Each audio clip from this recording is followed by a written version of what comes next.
Abhilash, hi, good to have you with us. How have you been? I've been good, Ashu. Nice to be here. It's a pleasure to have you with us, Abhilash. Particularly excited about this conversation. IB Homes, as the brand is called, right? You're doing something interesting, right? You're trying to, possibly bring in a certain velocity, into the real estate play, right? Now, these are exciting times, right? While of course we have a massively aspirational country, right? India, more people joining formal workforces, but I think globally, not necessarily the most exciting times, right? The saving grace is that we're largely an inward-looking economy, right? And I think that just becomes that stays us afloat, right? Housing is something which is just so much more pertinent. I think that's part of growing up, right? There's a cultural plug there. Owning a house, for example, becomes important. Thus, the demand per se is never kind of there's no demand destruction, right? It's largely deferred. Through the course of conversation, we're going to talk about all of that, right, and various other nuances of the model that you kind of building at high homes. But before we do that, I'd love you to give us a quick round of introduction for all the good work that you've done, and we dive into the conversation later on. Sure. I'll be quick, right? I started my career with ITC in the foods Sure. manufacturing space. Mhm. Was looking at, was working in the confectionery category where we were launching new products. Sure. After I was there for about 3 years, then I started my previous venture, Elane, which Right. was in the e-commerce space. It was a platform to help small sellers sell online. Uh-huh. I ran it for about 4 years till we were acquired by ShareChat. Wonderful. And as part of that acquisition, I was with ShareChat for a little over a year, and then Right. started up with IB Homes. Interesting. I think we can possibly call you, a borderline serial entrepreneur, right? In that I sense. think that might be a little flattering, Ashu. No, I think Abhilash, it's exciting, right, to see all of that, and it's also heartening to see, great business models getting built, right? I think as an economy, we're getting intelligent, we're getting savvy, our understanding is kind of increased, right?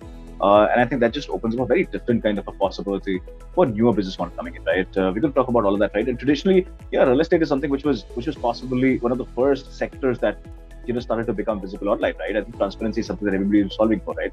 But we haven't gotten close, right? Tell us a little more about IB Homes in terms of what's the construct? How are you solving for this this market, right? I don't want to call it a challenge, right? But for this market, what's the proposition?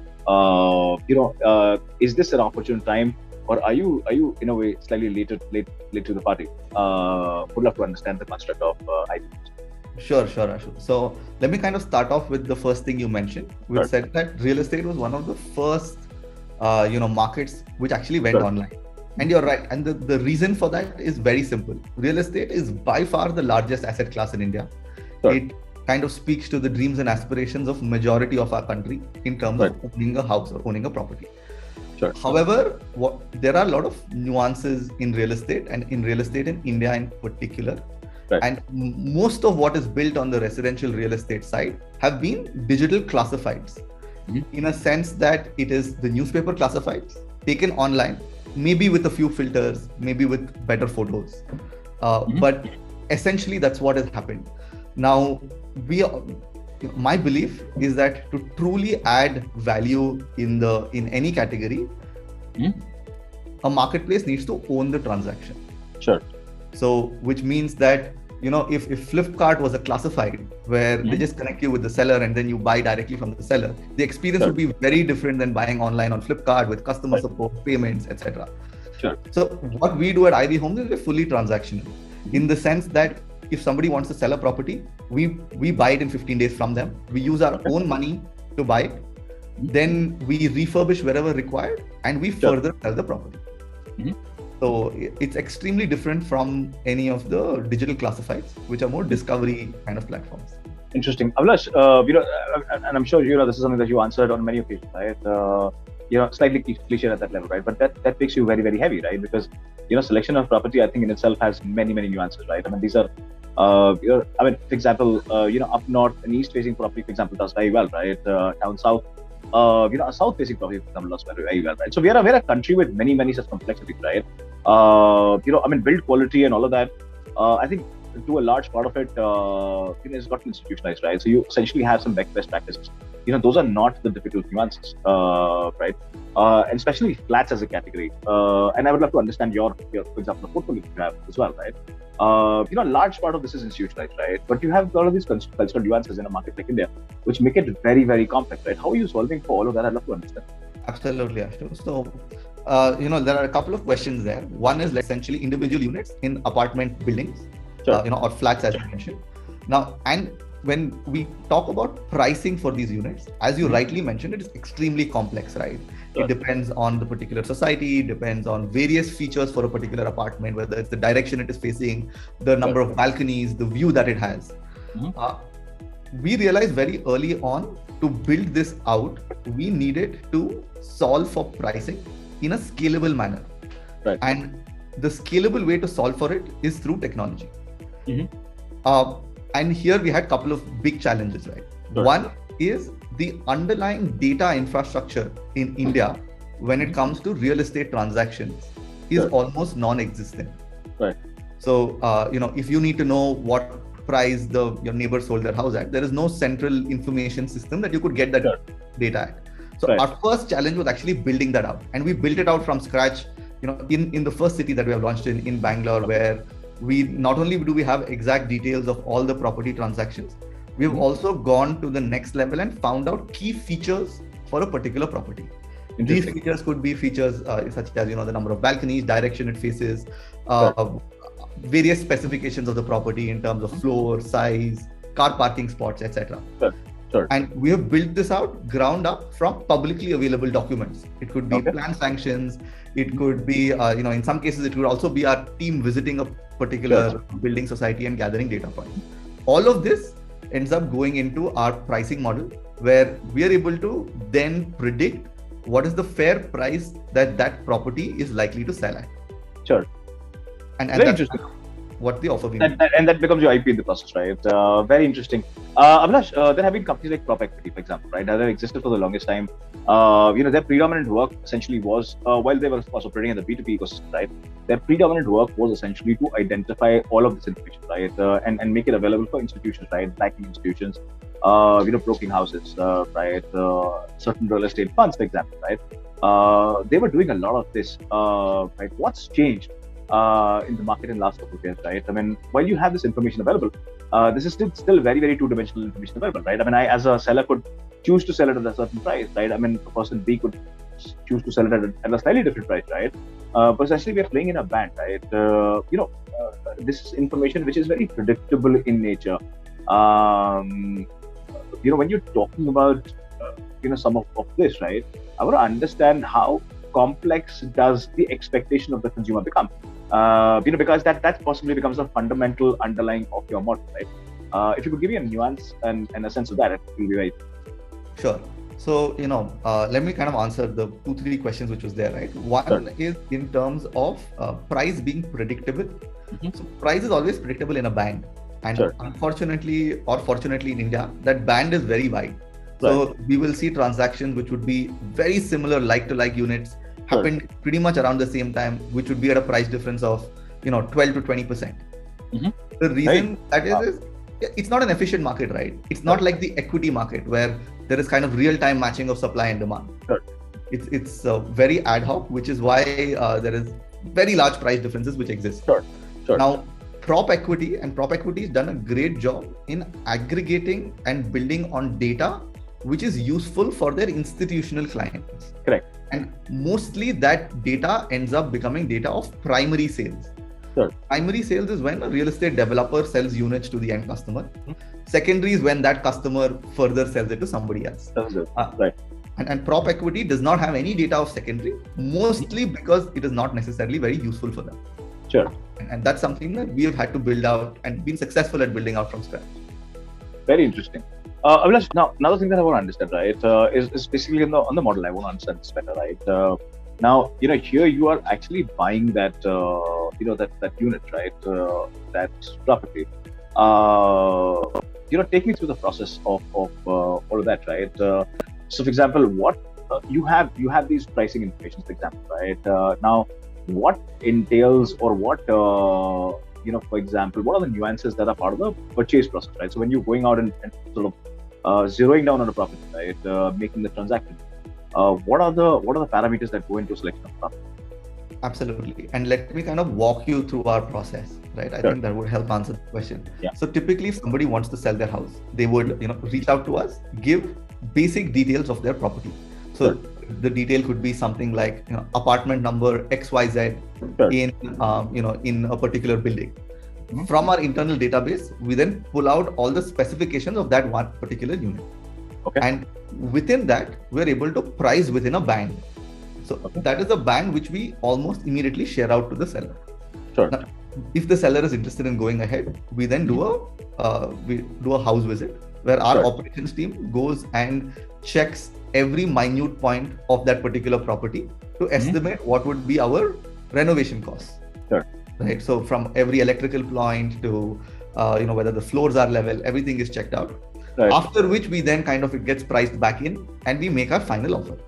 Now, when we do price and even when we predict the price band, it is not only about finding comparable properties sold at a certain price. We also estimate what we call liquidity, which means how likely or how many days is a property likely to sit on the market. Sure. And that directly affects pricing for us. So very interesting. Absolutely. And then once we go ahead and if the price is acceptable, we have a handshake deal. We then start our legal diligence process because diligence is fairly, legal diligence is extremely important when it comes to real estate. It's also a very significant value that we offer to our buyers. Right. So we do the diligence, typically takes about 10 days to 2 weeks, after which we buy the property. Sure. We then start out our refurbishment and then we further sell it. Very interesting. Abhilash, I would love to understand, you're predominantly playing in arbitrage, right? From buying the property to selling up furnishing or refurbishing that property and then selling that further, right? What I would love to understand is, desperate sales, for example, continues to happen in the market. Right? I mean, there are people who want to dilute, right? So, in a way, you also created an environment of liquidity for them, right? Where they can very quickly sort of look at all of this, right? From what's going on in the market, right? How efficient have you been on your purchase side of it, right? I mean, what are the kind of discounts, for example, on average that you've been able to, get to in your purchase? Sure. So I want to stop you right here and say that we don't actually earn through discounts, right? We end up buying at what would be the median that our pricing model would predict. Okay. But when we sell, we end up selling at the upper end of that price band. Okay. Why we do that is because we're able to offer a lot of value on the sales side. The property is perfectly refurbished, absolutely ready to move in. It's pre-approved for home financing. We have a professional sales team who goes out and actually sells the property. We have a very large network of channel partners or brokers who work with us. And that's essentially where we make our margin. We kind of buy at the median range but we sell at the upper end. So we are not necessarily after the so-called desperate sellers. Because the other point I want to make is desperate sellers, that desperation becomes more apparent in a low liquidity environment or a low liquidity property. And theoretically, we don't operate in majority of the low liquidity properties. Interesting. Abhilash, another thing, right, which is, I think, in these markets, right, something that we've been seeing last couple of years, more so, right, are essentially bank properties, right? Now, banks have a very, very large portfolio. They are continuously looking to sort of dilute that portfolio, right? And that's largely because of non-payments and a variety of other sort of issues, right? That becomes a very, very interesting go-to. There are many players who operate in that segment. Of course, they are not, say, for example, institutionalized, organized, right? They're mostly private. Is that a segment that you see a role for yourself in? Do you look at that as a category? Because some of them are quite discounted, right? Delivered discounted properties. Of course, there are legal issues, in terms of transfer of property and so on and so forth, right? But this is a very, very exciting part. So is that something which is part of your purchase process? It's not at the moment, and I'll tell you why, right? Sure. When we essentially optimize on the buyer side. We try and buy properties where we can really add value when we further sell it. Now, a lot of the bank properties end up being properties which in general is tough to sell, which is why they have gone to the extent of default. Right. And that's probably why we have also not found a fit in that market yet. Okay. The kind of properties that we operate in are unlikely to get to default. Very interesting. Abhilash, another thing that I want to understand, right? Now, a large part of what you're doing, and like you said, right, you're optimizing it for the buyer. Right. What I want to understand in this entire sort of piece is that market, for example, plays a very, very critical role when it comes to buying a property, right? While of course it's a necessity, right? Two questions here. One, there's a lot of conversation which is happening in subscription economy, right? And which is essentially an economy where you're not necessarily owning an asset, and that gives you a very different kind of flexibility to move. Real estate is one such segment where there are a couple of people who are trying various models. Not that these models have become very pertinent, right? That's one side of it, right? Which is a market shift that we kind of, if not today, but hopefully in future, it's going to become slightly larger than where it is. That's one thing that I want to understand from you. And second, that I want to understand from you is that these market nuances, for example, the kind of macros that we're seeing right now, right, are not necessarily very, very comfortable, right? I mean, we're seeing, it's almost a global crisis, right? And there's a geopolitical risk, for example, which is coming, right? And honestly speaking, with what we've seen in Corona, we don't necessarily know how when do we get out of it, right? For how long does this continues, right? So there's an element of uncertainty which is coming. A lot of people have actually migrated back to their hometown, right? Continue to choose for one either options there, right? Or they have access to properties current properties that they continue to sort of live off, consume, right? What's your sense of it? How is the overall market playing out? Because these are, for you, churn is something which is very, very important, right? You don't want, the property that you bought sitting there. Would have to understand some of these nuances. I mean, for example, how are you factoring that into your purchase process? Absolutely. So, one thing that I want to mention upfront is we don't speculate on property, right? It's not that we buy a property, sit on it, hope that it would rise in the next year and essentially sell it. Our business model works in very quick turnaround. So we look to do a turnaround in a month or two. And the good thing about real estate is price movements don't really happen in such a short time frame. Sure. Real estate, either the up cycle or the down cycle is usually plays out over years. Sure. And that's the inherent advantage we have. Right. Secondly, from whatever market we have been tracking and operating in, I think house ownership still remains a very fundamental aspiration for majority of India. And in fact, the kind of demand that we have been seeing for houses over the last 6 months has kind of been surprising even us. Sure. Whether it is people in the secondary space like us, or if you talk about new projects, everybody is ending up having their record sales because there is so much demand for home ownership. Right. Interesting. Abhilash, we're seeing so while you say what you say, right, in terms of price movements, I mean, we're seeing a certain aberration, right? Specifically markets up north, right? And that's largely because the wrong practices, for example, that we saw, right? So the buyers now today are gunning for something which is closer to delivery, right? There's a certain aberration which is happening, right? I mean, the FARs, for example, that we've seen, right?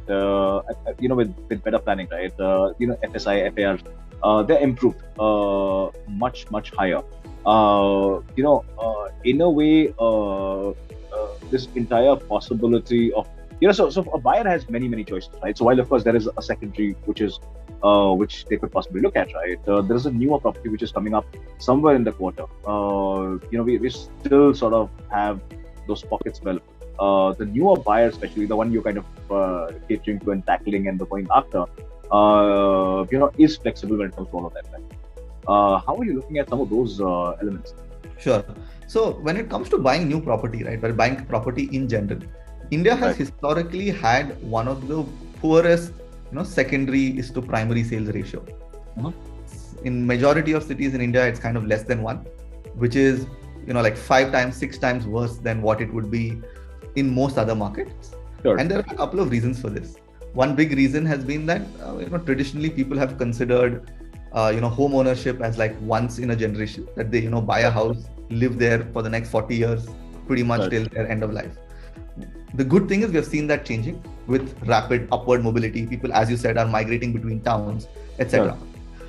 And put it bluntly, right, the kind of value that is there in a secondary purchase, not just in terms of price, but rather in terms of the actual unit, is completely missing in a primary purchase. When I talk about value, let me kind of elaborate. In a primary purchase, a buyer is essentially buying a piece of air, because there is no building, there is nothing, there is proposed timelines that a developer actually puts out. Now, when you actually talk about livability of the house, a lot of small things are super important. Things like, the amount of light in a particular house. Things like whether, there is a smell coming nearby, and that's a reality that a lot of us in India actually face. Whether there is, the views are something which would be interesting. All of this is impossible to judge in a primary purchase. So, and this is how we have also been able to, most of the houses we sell, people are especially looking for secondary only from a risk minimization point of view for themselves. Interesting. And it brings in a certain predictability, right? You can calibrate your parameters. That's Abhilash, that makes sense, right? I'd love to talk a little about numbers. Now, given so many choices, given the market is kind of flooded, there are a lot of properties which are near delivery. Financing again is just so much more improved, right, from how we were. How do the numbers look, right? What, for example, we spoke of an arbitrage, right? Of course, you have an AI-driven model where you're kind of factoring in a lot of these, parameters. Essentially helps you identify the property that you need to buy, and you very quickly sort of put it out in the market, right? Refurbishing and doing that. What's the arbitrage example, right? Or what's your ability to appraise it from where you're buying to doing all of you're adding all of these elements, right, to kind of diluting it in the market. What are kind of margins that you talk about? Sure. So fortunately, our margins are very healthy, right? We earn double-digit margins on our sales. The reason is that because we add a lot of value into the unit after buying. Okay. And as I told, we have surprised ourselves with our healthy margins, because not only have we been able to get good margins benchmarked globally to similar models out there, but we've also been able to sell units pretty quickly.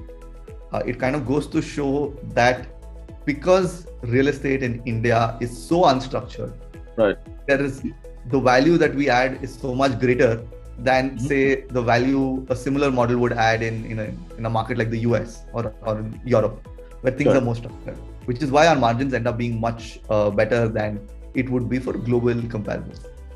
Very interesting. Abhilash, would love to understand some numbers and what are the next 2.5 years like. We are in exciting markets, right? But unfortunately, in this conversation, there's a paucity of time. Right, I would have loved to probe you further, right? Because this is such an interesting sort of an area and market, right? And delivery is very, very interesting. You're absolutely kind of right on that element, right? The experience is massively broken, right? And I think as a buyer, I think one is always uncertain, unsure, right? In terms of paperwork, in terms of title ownerships, in terms of, say, for example, government side pieces, right? We're seeing a lot of that up north, day and out, right? So there are a lot of those things. So I completely agree with a lot of those points that valid, right? But this is still home buying, right? This is still that element, once in a lifetime element. That's how a large part of the country kind of looks at, right? So the questions can be never ending. The nuances can be never ending, right? But I'm going to save some of that for the next conversation. Would love to understand what are the next 2.5 years like. What are the numbers that you've set for yourself? If you can give us a view of that.